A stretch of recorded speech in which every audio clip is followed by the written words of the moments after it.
Back to Marlins Park. Paul Severino, Todd Hollinsworth with you. Travis d'Arnaud, a one-out home run in the first, gets the Braves on the board. Now it's time for the Marlins to actually play a real home game. They were the home team in Baltimore. Didn't quite count. Here's a look at their order today.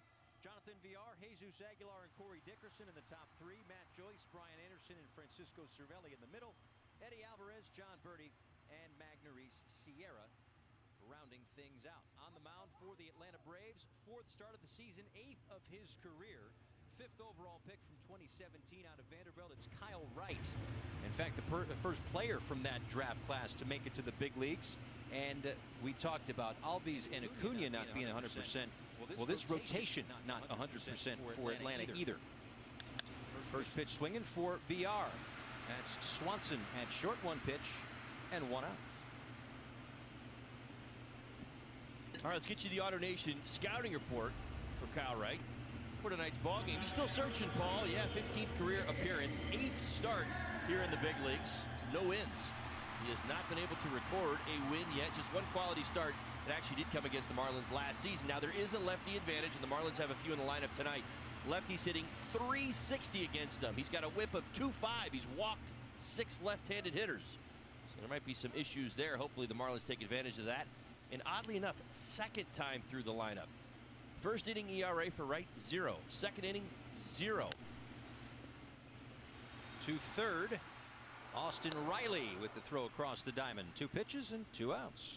And that third and fourth inning, ERA's up over 10. So let's get you the Braves defensively. I better hurry. All right, here we go. Braves defensively for tonight's ball game. Duvall gets the start in left. Inciarte, the Gold Glover, in center. Marquez.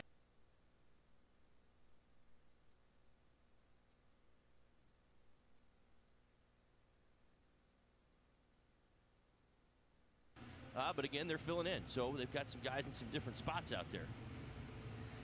Marcell Ozuna, the DH. Well, we've talked a lot about professional at-bats. I got to imagine Corey Dickerson's taken at least one here.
Freeman.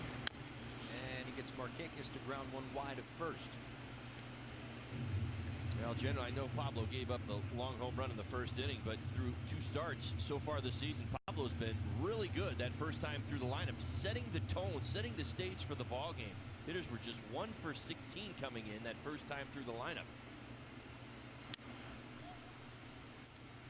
Lifted out to left field for Matt Joyce, who puts it away for the first out. And another thing, Holly, that he's been really good at is helping himself getting that first batter. Right. He's now worked 14 innings, check that, 12 innings, and has retired the first batter 10 times. Well, and we talk about growth and setting the tone or setting the stage for your outing that night. I mean, we go back to last year, his first inning ERA, 7.29.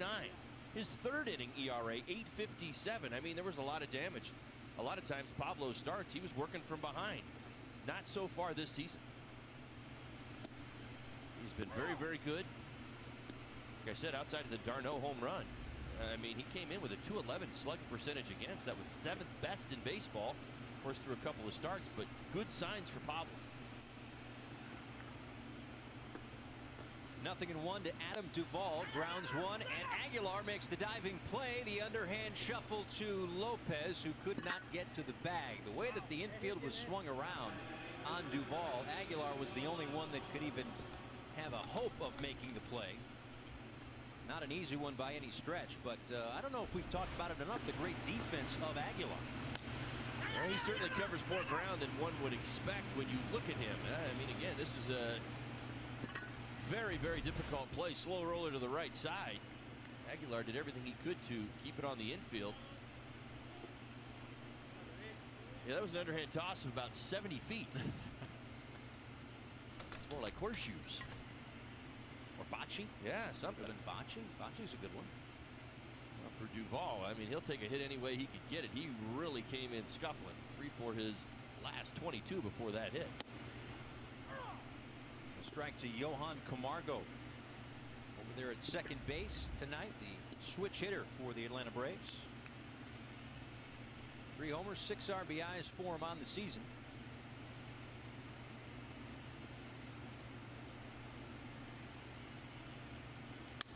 Ground ball right side. Alvarez gets to it, tags the runner, throws to first, not in time.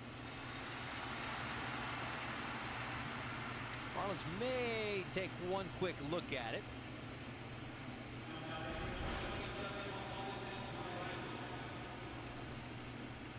I think he's safe at first base.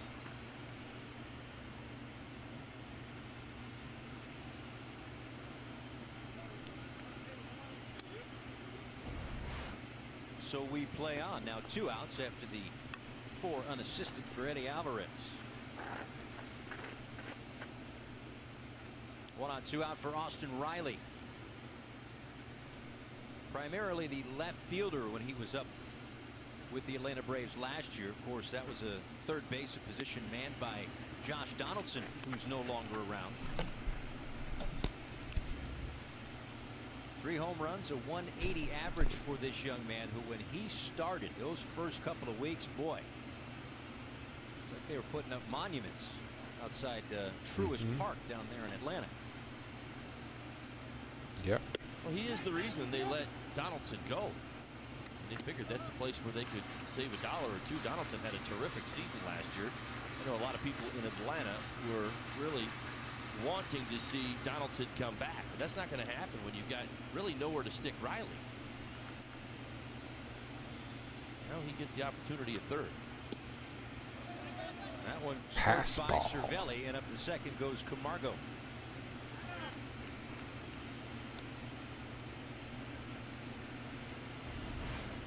Well, the changeup, we talk about it. Talk about it. Such depth. Puker.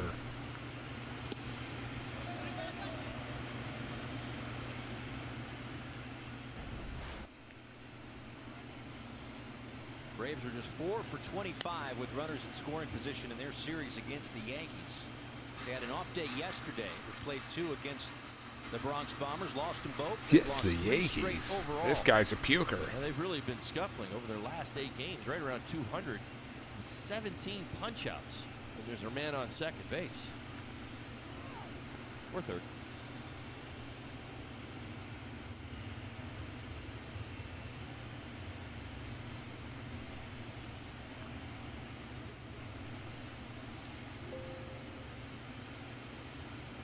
Ball at 2 strikes. Lopez home with it. And he goes that time to the curveball to get Riley. 1-0.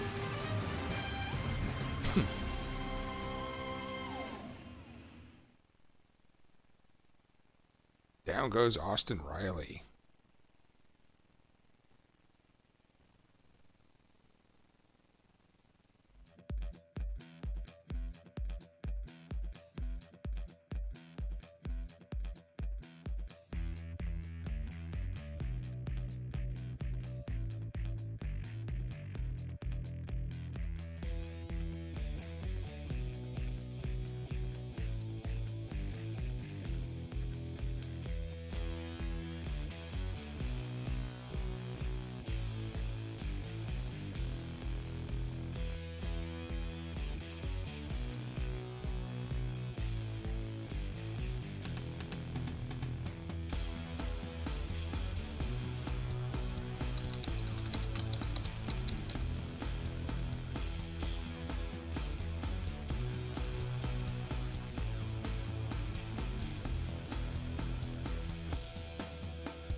Hey, we are coming back.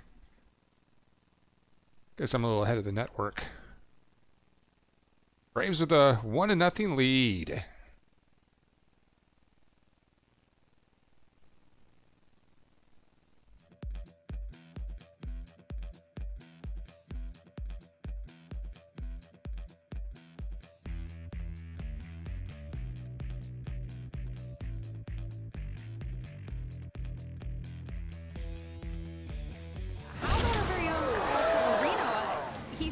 This was for his son. Happy birthday, by the way, Jackson's birthday. But I don't know, Holly, I've got my doubts.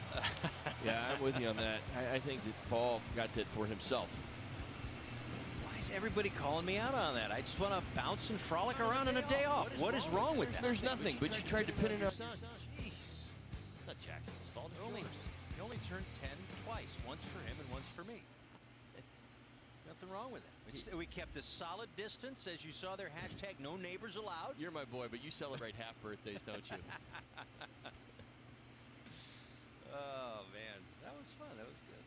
I bet it was. Water slide and the whole thing. Not as fun as a leadoff base hit for Matt Joyce, though. Against his former club. Gets the Marlins going their first hit of the ball game against Kyle Wright. I'll tell you right now, Joyce is really starting to swing the bat. We saw him in Buffalo start to turn on velocity, and another good swing. Stays right through it, lines it into center field. Finds himself in the 4th spot in the lineup tonight. And a good start to this second inning.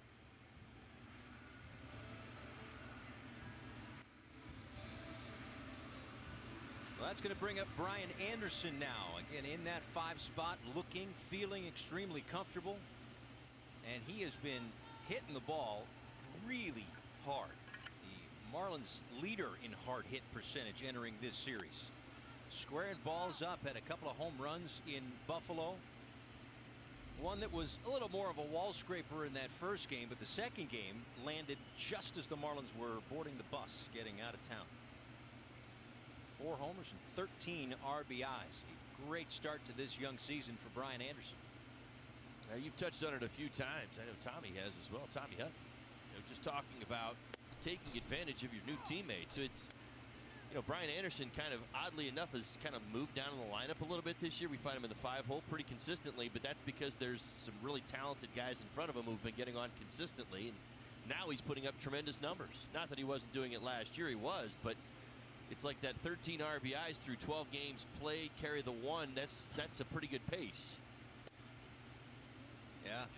The way that he's been able to come through in spots with runners in scoring position, I think we've always appreciated that these last couple of seasons. But you missed a month last year, the last month of the season. Numbers were not great in spring for whatever those are worth. then the 3 or 4 month shutdown, but he has not skipped a beat in the early going of this 2020 season. This in on the hands, rolls it to Swanson. They get one, and they'll double up BA.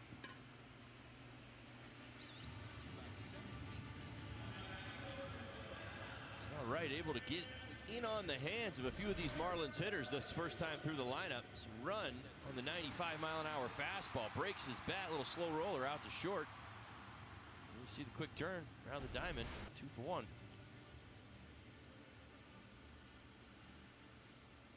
We talk about adjustments. Wright's kind of been living up to what we've seen from him so far this year. He didn't come in with good numbers, Paul. We see this as a huge advantage for the Marlins. He comes in with a 6.75 ERA. I mentioned that he doesn't have a big league win. That first time through the lineup, he's been really good this year. In fact, perfect. Essentially, he hasn't given up a run. But you get to that second and third time through the lineup, he has given up some big-time damage. Low and outside to Francisco Cervelli, a ball in the strike.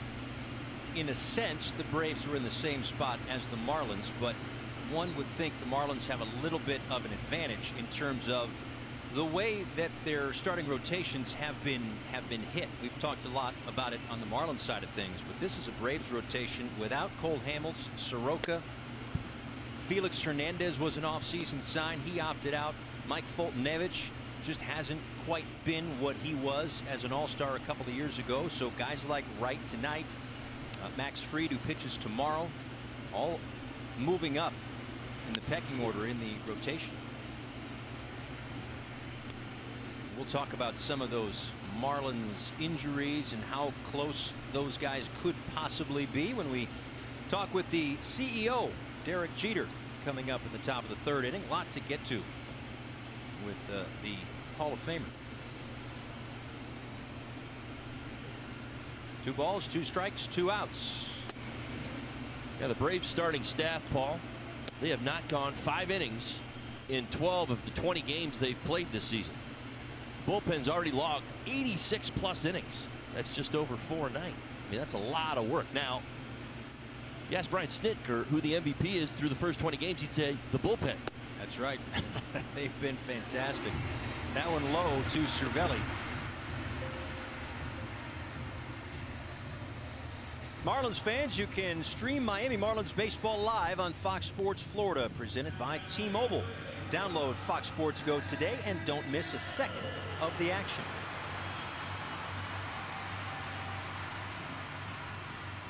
There's Eddie Alvarez, switch hitting second baseman for the Marlins. 1 for 6 in the series against the Jays. Did score 3 runs, however.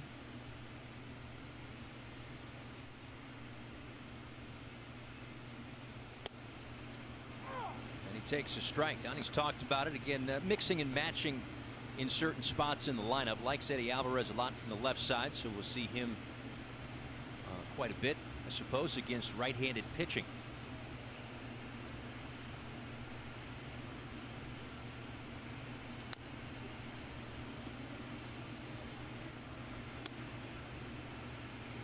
Kyle Wright from the Atlanta Braves, 4-seam fastball, sinker, slider, change, occasional curveball.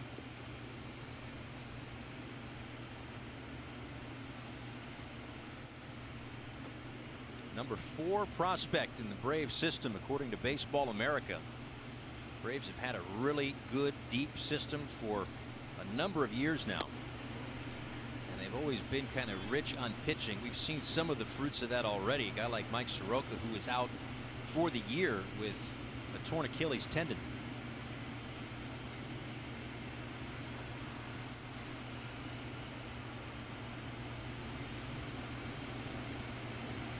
Right home with a 1-2 pitch to Alvarez. Soft little humpback liner to Dansby Swanson. When we come back, we'll talk all things Marlins organization with the CEO, Derek Jeter, next.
ask. And hopefully you guys and your families are all healthy and safe as well.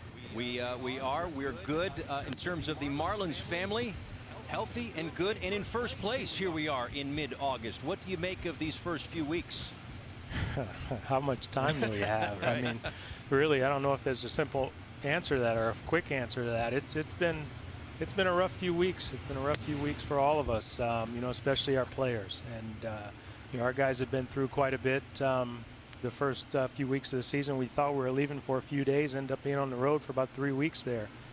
And we just saw how contagious this virus is, and it went through 18 of our guys, 18 of our players, and you keep hearing everyone say this is unprecedented times, but it really is. Derek, you used the word contagious. One thing that definitely seems contagious with the Marlins once they got back out on the field, or even before they did, I mean, I don't want the Phillies series really even to get lost, is they have had this winter, take no prisoners, just go out there, play as hard as you can and try to win a baseball game. Every time we've seen them, they have been absolutely so much fun to watch. You have to be so proud at the message that has been kind of instilled into the organization, and now it's just playing out on the field, even though it's not the names that we were expecting. Well, I mean, it starts with an attitude. And every single time you take the field, I've said it since day one, every time you take the field, you have an opportunity to win a game. And our guys believe that, and they're going out there and they're playing the game the right way. They're playing hard. They don't give up. They continue to fight. And, it's been a good week and a half for us, I guess, so to speak. But we got to continue because, this is a shorter season, and every game counts. And if you have that mindset from day one, then a short season, long season doesn't make a difference. I know you are proud of the players that have been racking up these wins, but how proud are you of Michael Hill and his staff to be able to look high and low and turn over every rock there was to try to find enough guys to fill a roster once everybody got back on the field in Baltimore? Yeah, I mean, look, it's I said it before the season started, it's going to be a test of organizational depth. And, we're very happy with what we've been able to build here over the last almost 3 years. But to have 18 guys go out at once, we really tested ourselves. We tested our depth, but then at the same time, our entire baseball operations department, whether it's Mike and Chat or Hottie Rod, Pro Scouting, Adrian Lorenzo, Gary Dembo, Dan Greenlee, Joe Carroll. I mean, we're constantly on the phone and going through, guys we have in our organization and guys that we can acquire outside of the organization.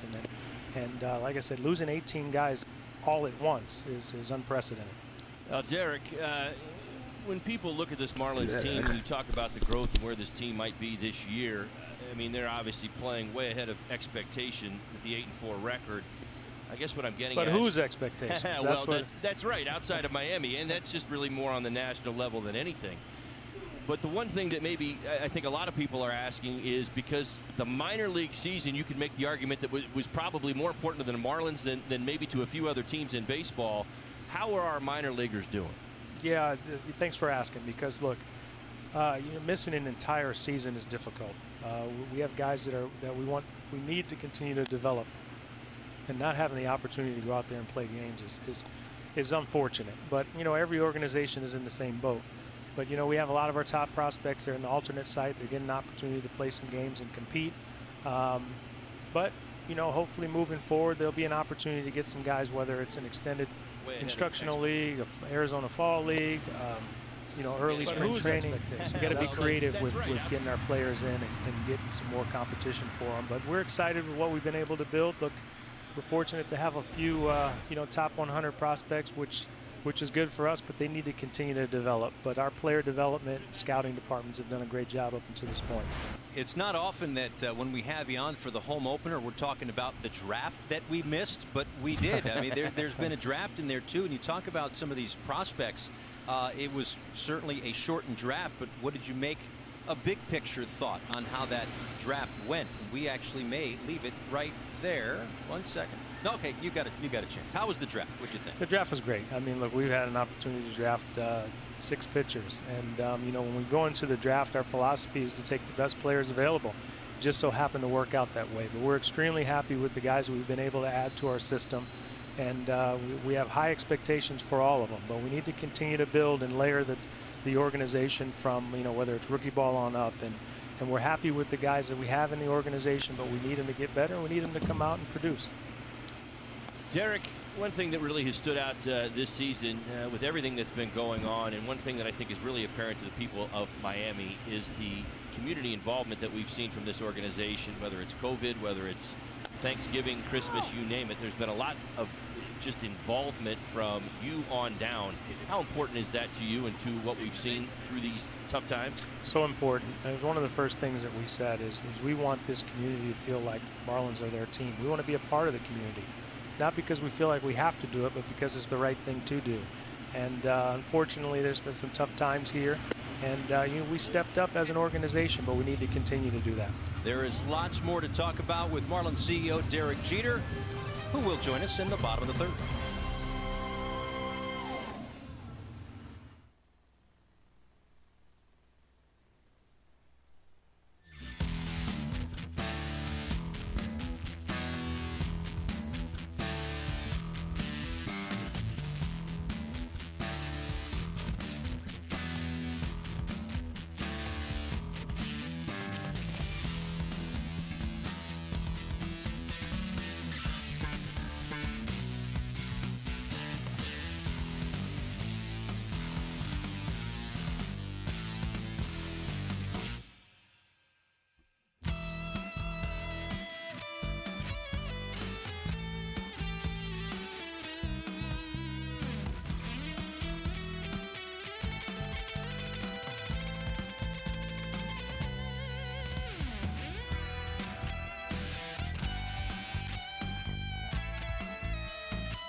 Shut down these last couple of months. It's been even more than that for this ballpark that's been revamped in a number of different ways. I mean, we could start with the walls and the dimensions out in center and right center field, and also the turf.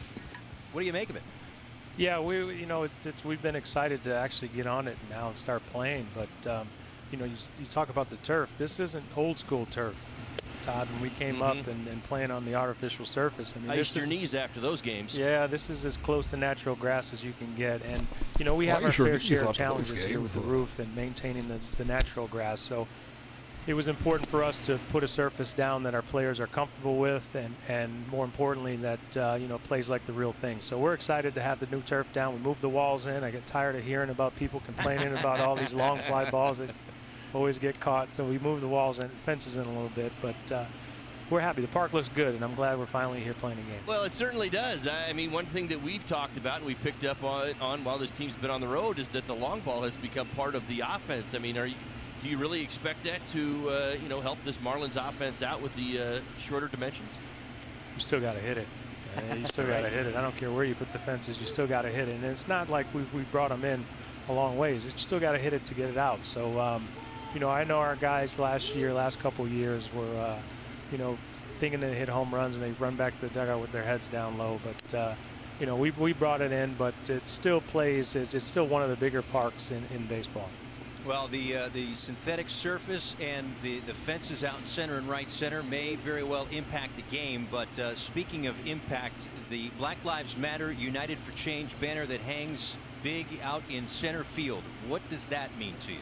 Well, I mean, I think everyone, I know obviously you guys saw the draft and you saw Mike Hill along with his peers in baseball operations all stand in solidarity and display a sign of support. And so we took the placards that those guys were holding and turned it into a banner, put it in center field, because this front office here in Miami is one of the most diverse front offices in all of sport. And we support racial equality.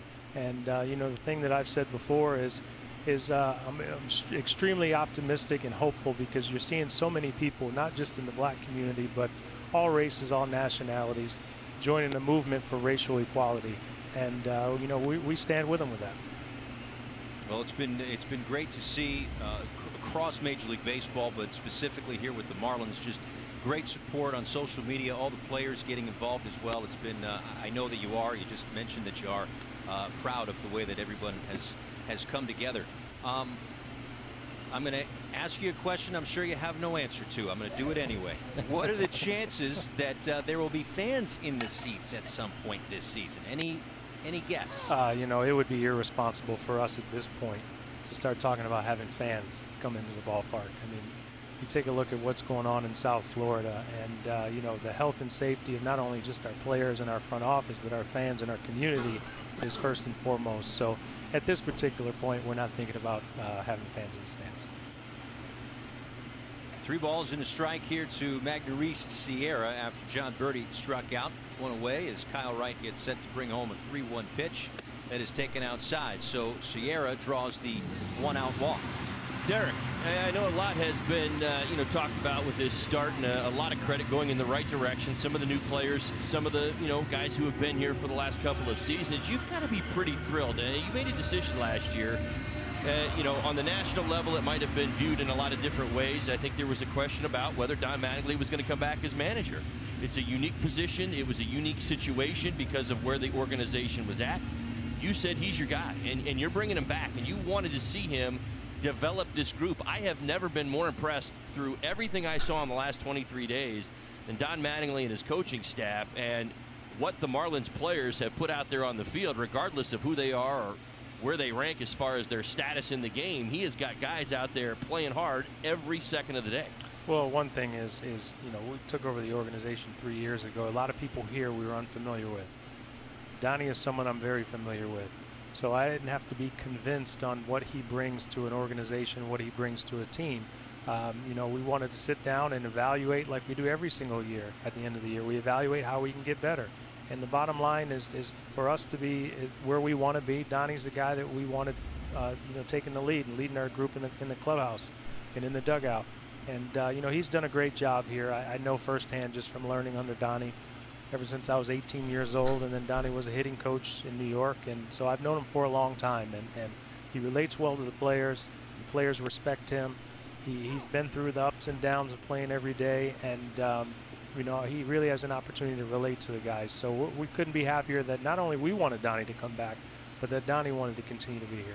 I think what's been great, just having listened on the Zoom calls before and after games for Donnie, is that nationally, I've heard it said the Marlins are America's team, right? They're America's darling right now. They're winning games when they shouldn't be. They've got every excuse to be, losing, and it's just not happening. And Donnie has been focused and vocal about saying, you know what?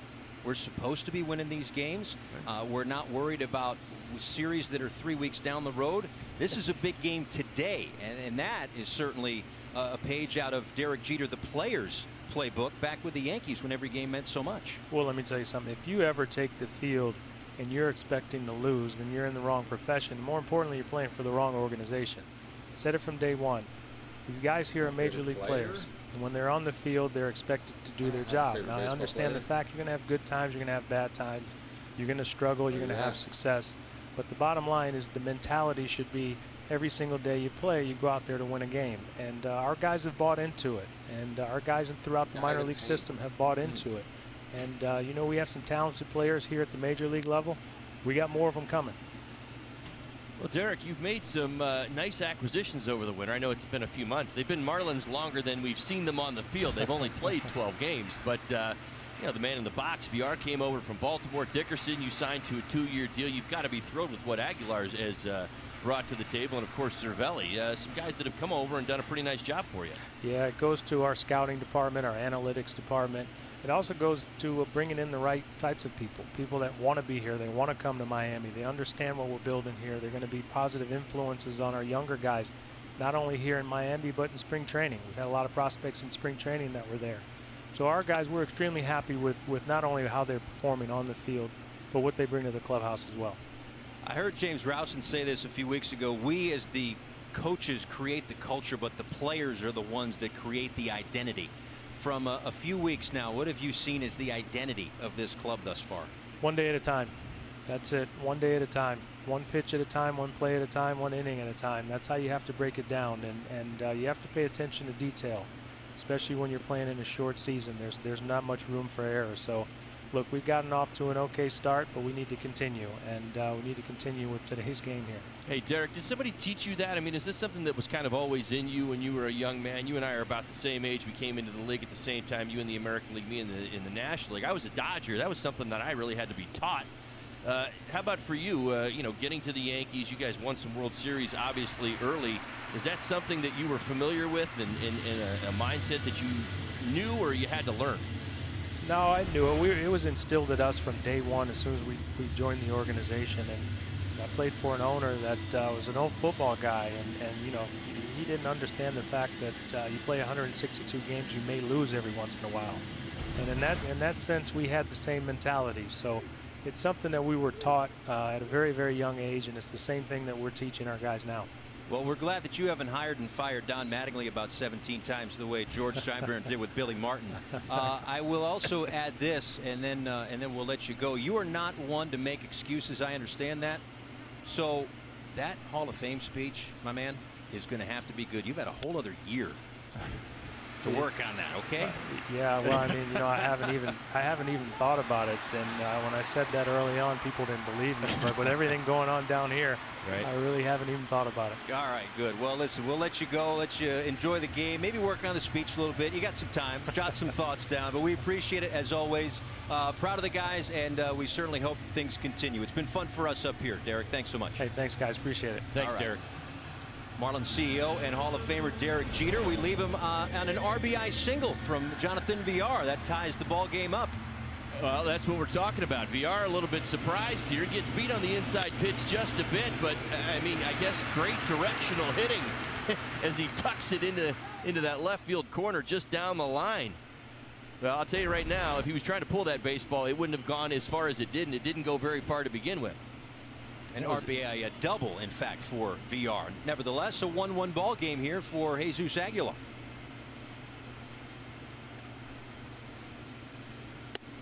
Yeah, take the pitches and do what the pitcher allows you to do. Right. Not try to do too much. I mean, I just find it so interesting. Once again, Kyle Wright, you know, that first time through the lineup has been nails in all of his starts this season, and he gets to that third inning, and it's another earned run here.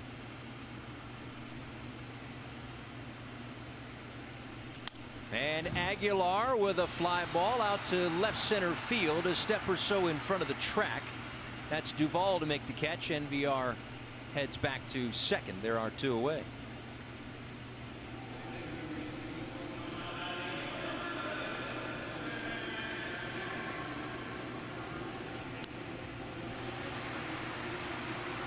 Catching a game ball is a special moment for any fan attending a game at Marlins Park. With fans at home, the Marlins will collect and award game balls to fans throughout the 2020 season through several programs and promotions. So to learn more, visit marlins.com/fandom.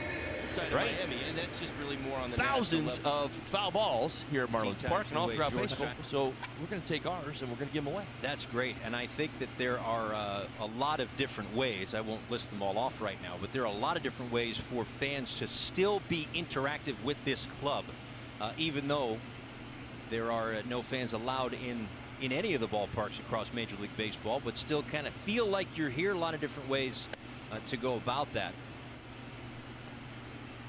So it's great. And again, it goes back to what Derek was talking about, not just when we were talking to him a few moments ago, but throughout these last few years, just continuing to develop a connection with this community, now more than ever, finding new ways to make those connections. Ball and no strikes to Corey Dickerson, who grounded out to Freddie Freeman his first time up. Jonathan Villar's RBI double has tied things here in the third. Well, there's two things that stand out in my mind, Paul, for getting to spend the last inning with Derek. Of course, we've watched this, obviously over the first couple of seasons here with the new regime. They get getting involved in the Miami community. I mean, I have never been more impressed by an organization throughout my career than really what Derek and company have done to win back Marlins fans to get involved, and they understand the importance of that role. Also, the message from the minor leagues to the big leagues. I mean, what we've witnessed so far, you said nothing short of a miracle. I don't know if I want to go there because that's you, and I agree with you, but what I've seen is a group philosophy kind of being pumped into the organization, and everybody, even if you're the new guy coming in, because you got picked up a few days ago because there was a lot of guys that got COVID a few weeks ago. You're playing the same style of baseball. It's like you come in and you say, okay, this is what this is all about, and this is what I'm going to do. This is the accountability that you have, and that's what Derek was talking about that he learned from his owner in New York. Walk to Corey Dickerson, so the Marlins a little 2-out rally here as Matt Joyce will come out. The Toyota Trend, a strange new world. Here we are, first game in Florida since March 12th. Marlins on the road, 23 days in 5 cities, 60 roster moves. 60 roster moves. That's a lot of work. They also played the first game in Buffalo, first time in over 38,000 days. A couple of exhibition games that started in Atlanta. That was one of those 5 cities. And here they are, mid-August, with the Braves in town and Miami, a 1-game cushion on Atlanta. And a guy who's been on the other side of this matchup the last year or so, Matt Joyce. A base hit his first time up. He raced on a double play, bats with 2 on in the third, and takes a called strike. Another offseason addition, as we were just talking with Marlins CEO Derek Jeter. Joyce has come in, that veteran presence, a terrific leader in the clubhouse. Not just bringing in guys that can play, but good people to rub off on those youngsters that are so crucial to the next generation, the next wave of Marlins. And they've made Kyle Wright work in this inning. 16 balls, 10 strikes. His pitch count approaching 50 after he threw just 4 pitches in inning number 1.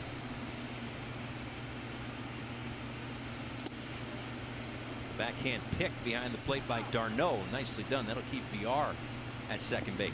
Yeah, I said it an inning or 2 ago. Dickerson, his walks seem like they lead to something. See if it turns into something here. Dickerson, another walk, kind of extends this inning, pumps up the pitch count. As you mentioned, when are guys likely to make mistakes? Usually that 26th, 27th, 28th pitch in an inning.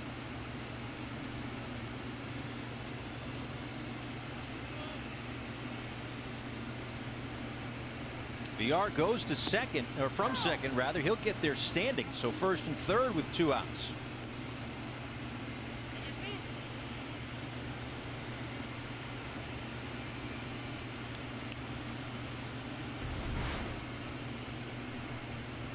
I see Riley playing way off the bag. Arnaud not really willing to make the throw. It's a breaking ball. Of course, he had a clean shot, left-handed batter in the box. He didn't take it. 2-2 coming, and that's inside. So Dickerson will get an early start from first base. Yeah, Matt lined a base hit to center field his first time up on a fastball. He has not seen one since. Well, one changeup and nothing but curveballs. Dickerson goes, payoff pitch coming, and the bases will be loaded for arguably the Marlins' best hitter these last few days. They've got a couple to choose from, but I think you'd be happy with Brian Anderson coming to the plate with 2 outs.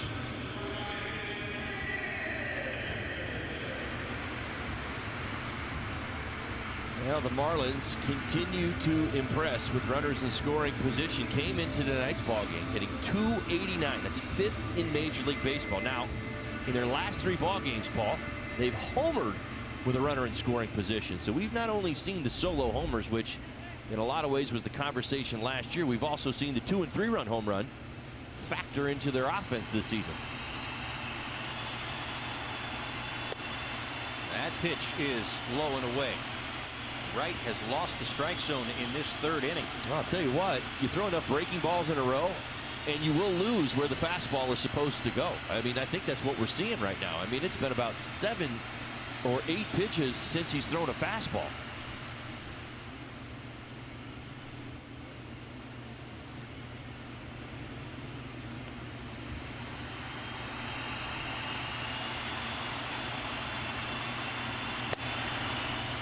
Another one that's low and in. 2 balls and no strikes. And that's the first fastball that we've seen in about 9 pitches. Birdie started the inning, struck out. Sierra walked. An RBI double for VR. Aguilar flew out to deep left. And then back-to-back walks has loaded the bases here for Brian Anderson.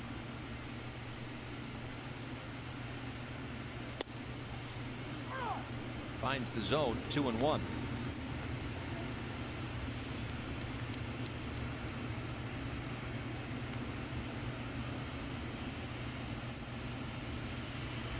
And not that VR is necessarily going to try to steal home, but Riley's playing way back, and VR is just moseying about halfway down the 3rd base line. If it gets away from d'Arnaud at all, it might be a run. Now, really what you're trying to do is just get right off his game. You know, VR's not going anywhere. Brian Anderson's in the box, but you get far enough down, you got a guy on the mound who's staring at